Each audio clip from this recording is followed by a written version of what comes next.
Sveiki, mīļie! Turpinot manu iesākto dzīves stāstu, pie kā es apstājos. 2009. gads, laiks, kad iesākās mūsu ceļš uz Angliju, un vecākā meitā uzņēmās atbildību pieskatīt savu brāli un māsu, bet brīdī, kad mums jau bija jābrauc prom, viņai sākās veselības problēmas un viņu vajadzēja ielikt slimnīcā, bet tā kā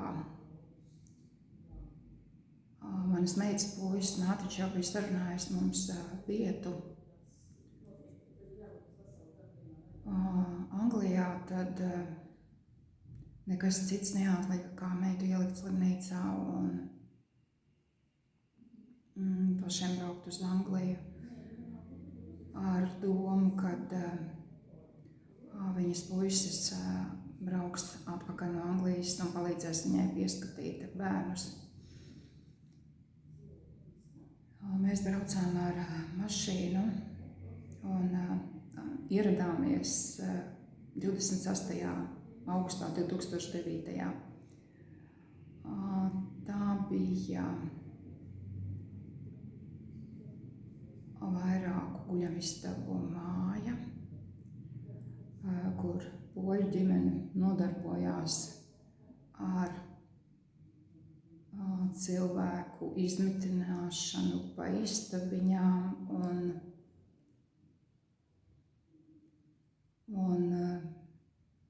vešanu uz darbu. Var teikt, ka tas bija viņu ģimenes bizness. Un darbs tika dots tiem, kuri brauca, vairāk tika dots darbs tiem, kuri brauca viņu transportu vai arī dzīvoja viņu mājā. Pirmā diena, kad mēs atbraucām, uzreiz jau mums teica, ka jāiet ir uz darbu.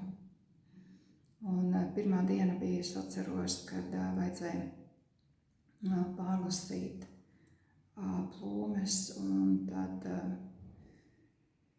viena meitene no poļu aģentūras,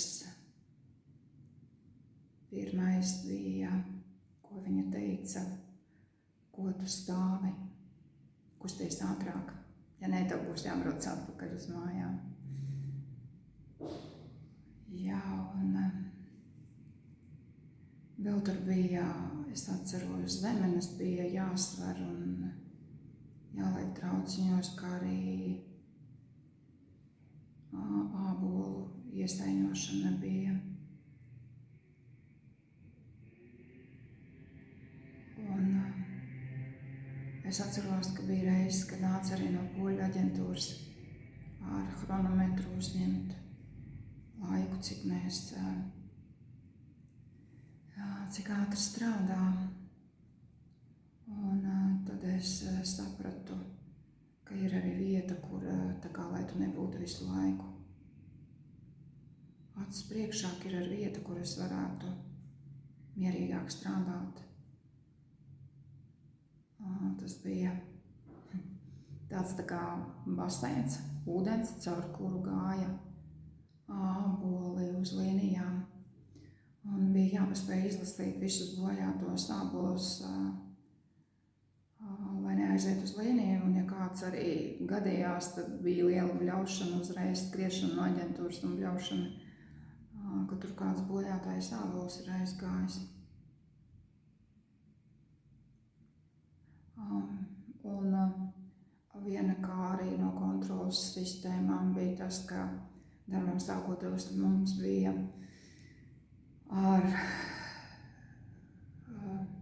ikšķi nospiet un bija jāielogojas, ka mēs tā kā esam atnākuši uz darbu. Un ja kāda līnija izgāja no ierindas, tad dīkstāve nebija pieļaujama jo tas patiesībā iet laiks un par to ir jāmaksā, un tad mums arī parasti jāizlaugojas ārā, jāiziet bija. Un bija arī reizes, kad arī pa nakti mēdz būt, kad izsauc uz darbu. Un, ja tu spēlē pēc viņu noteikumiem, esi paklausīgs, tad tev darbs tiek tā kā dots. Jā, un mēs strādājām pa 12 stundām, 5-6 dienas, pa tumsu aizbraucu un pa tumsu atbraucu. Es arī jūtu, kad man sāka sāpēt rokas. Un es tā kā uzdevu savu jautājumu, kad tas beigsies. Jā,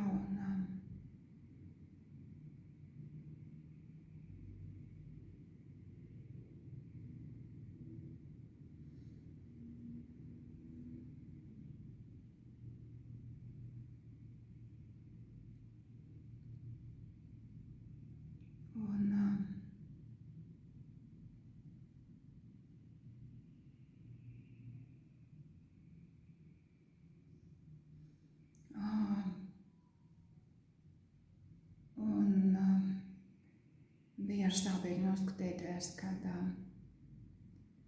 šeit arī Latvijas inteliģence, 2 sievietes skolotājas, augstākus piedestus. Tas arī vajadzēja viņām šeit strādāt.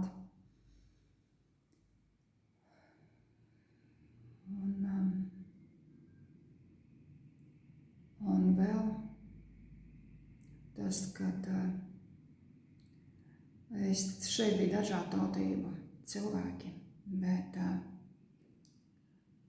bija patīkami noskatīties par to, cik poļu tautības un citu tautību cilvēki bija savā starpā saliedēti. Tas ļoti atšķīrās no latviešiem. Viņi parasti, ja kāds tika iecelts tā kā ieskatītāja amatā, tad slikti izturējās pret savējiem. Viņi pat atļāvās sliktāk izturēties pret savējiem nekā pret citu tautību pārstāvjiem. Jā. Un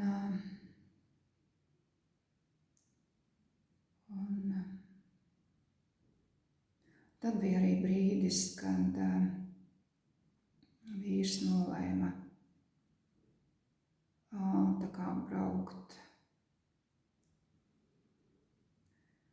uz mājām. Es paliku tur un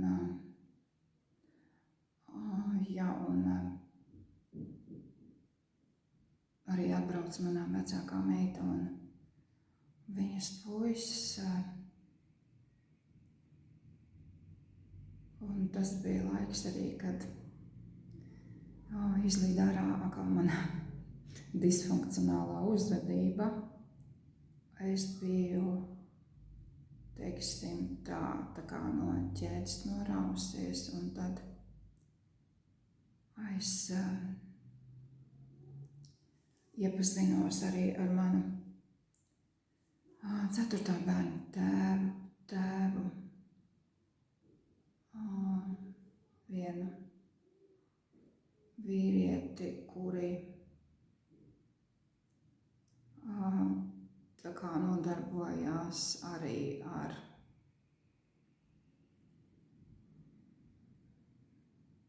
dzīvokļu istabiņu izīrēšanu.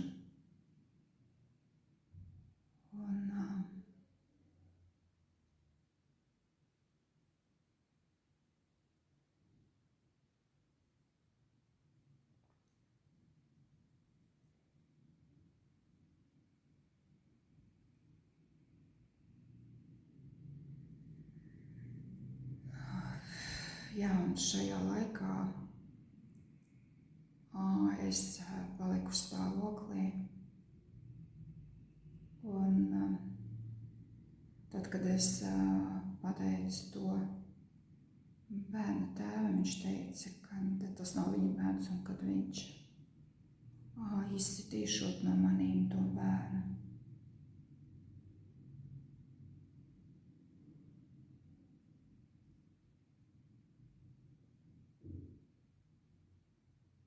Un pēc kaut kāda laika, es atceros pēc kaut kāda laika, atkal mēs mainījāmies. Man vecākā meita brauca atpakaļ atkal pie bērniem un vīrs atbrauc uz Angliju priecīgs ar puķēm un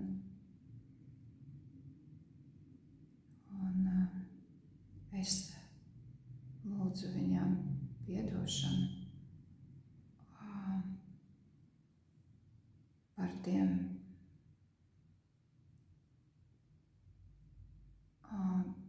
brīžiem, kāda es esmu nodarījusi pāri ar savu disfunkcionālo uzvedību.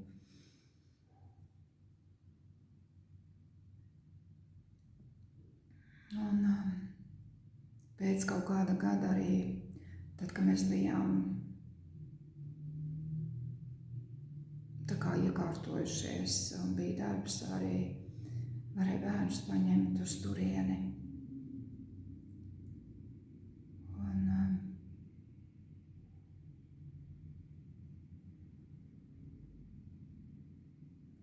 Un man pēdējā bērna tēvs piedāvāja iet un dzīvot kopā. Iekšā intuīcija bija, ka to nevajag darīt, bet es to izdarīju, bet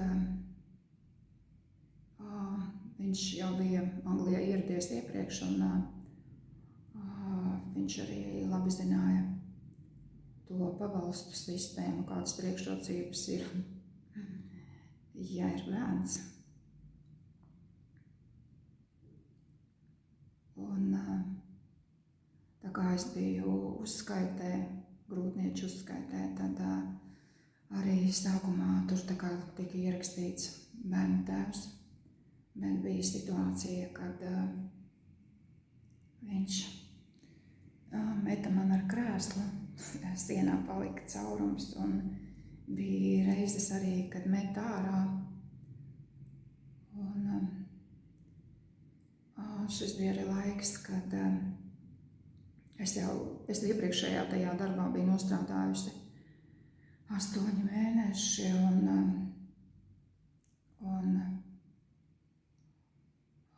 tad, kad es paliku stāvoklī, es arī aizgāju strādāt uz vienu rūpnīcu, kurā sagatavoja salātus priekš Marka un Spencera veikaliem. Šeit cilvēki strādā zemā temperatūrā un visu dienu viņiem kājās ir gumijas zābaki un ventilatori un augstums un šeit cilvēkiem pēc tam ir smagas veselības problēmas mēdz būt un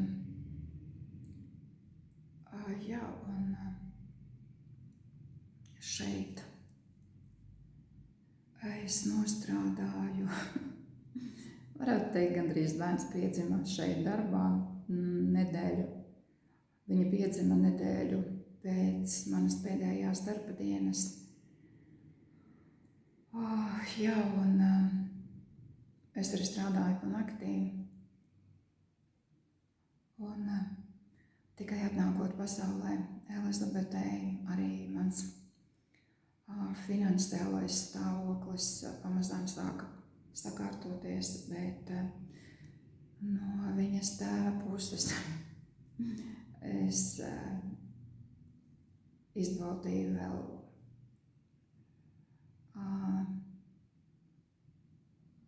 daudzas riebeklības.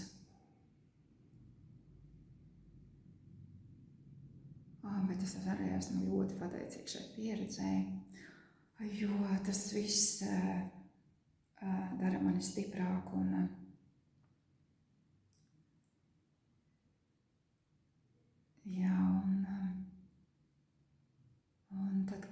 ticam, Elizabete paralēli sāka meklēt citu dzīves vietu, jo tas, kur mēs dzīvojām, vispār nebija piekurināma. Telpa bija tur ļoti augsts un no jūras vēja pūta. Un mēs pārgājām dzīvot uz beisamentu, visa ģimene. Un šajā laikā arī mēs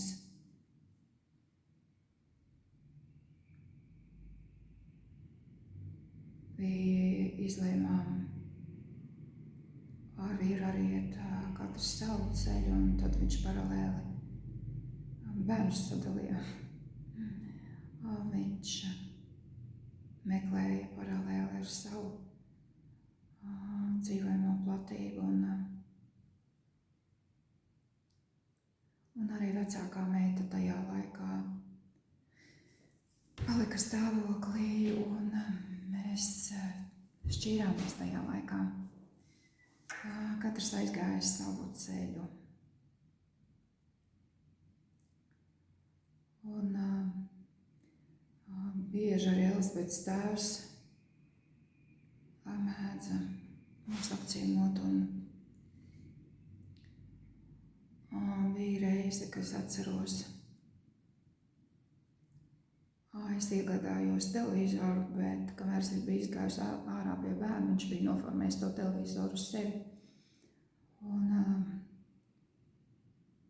pēc tam man izdevās tomēr noformēt atkal atpakaļ uz sevi, bet pēc tā visa, nezinu, vai tas bija ar to saistīts, notika 2 reizes notika zādzības šeit.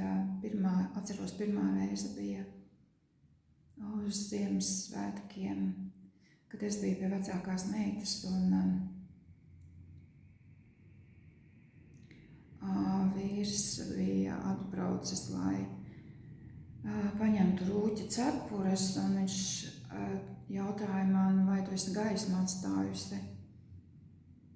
Un tad, kad es atnācu mājās, tad durvis bija uzlauztas un bija paņemti kompjuteri, un bija mēģinājuši paņemt televizoru, bet vīrs bija iztraucējis. Un otrā reize bija, kad viņi bija caur logu līduši iekšā, un pēc kaut kāda laika bija tomēr paņēmuši to televizoru. Bet pateicoties policijai, pēc kaut kādiem 2 mēnešiem man policija atgrieza televizoru. Jā, un